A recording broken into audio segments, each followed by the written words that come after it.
Hi mga Zay, a day in my life as a content creator at the age of 18. Kaya naman papasabi ka na lang ng ay. Go Rebels! For today's video mga Day, manghuha din nagpunda na inyong ati di ay.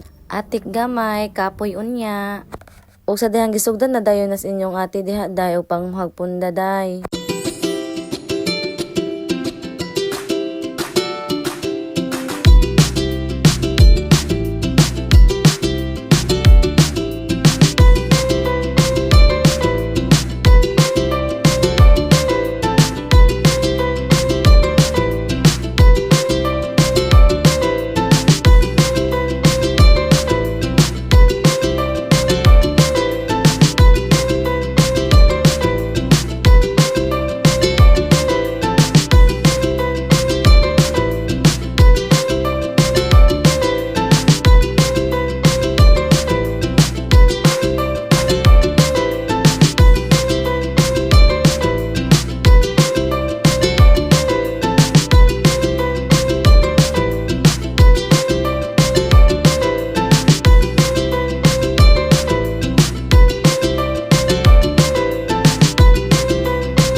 So pagdugay-dugay na to panguha diag punda Day automatic na dayon na hapit na dayon tamahuman diha Day ug di ara man na ug di ara sugda na dayon ni nato kay libo-libo pud ni atong labhonon ni atong labahan ug di ara ang labhonon sa inyong ate perti kaayo kadaghan.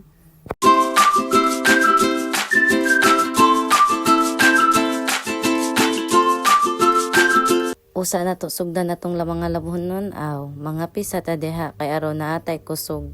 Kusog.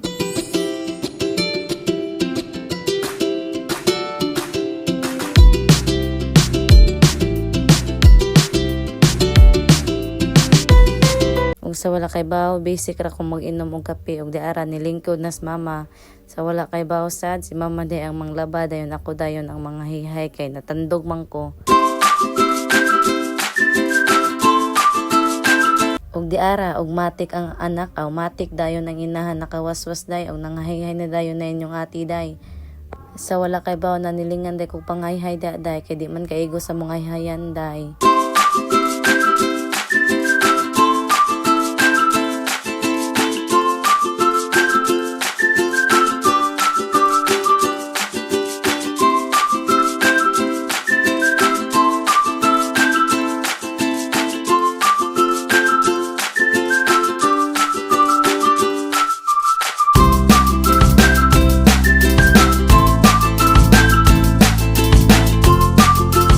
Pagkahuman og pangayhay ay matik na dayon uli dayon sa balay dayon tanawan nas mama naglahi-lahi na dayon na siya sa mga bulingon posing gamay kay mo na mapimpulin ni mama dihag panglahi-lahi.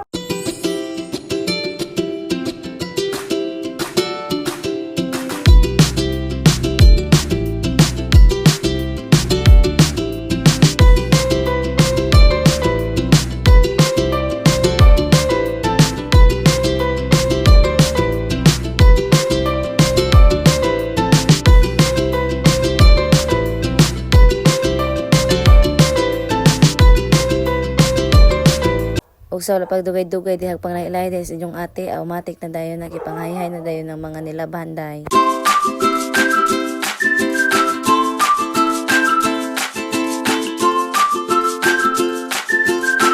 Sindahan ako pangayhay Day na dinibisita na Day tanawa ra gud na Day oo di ba? So di ara mga Day makapahuway na gyud inyong ate diha Day kay nahuman naghayhay.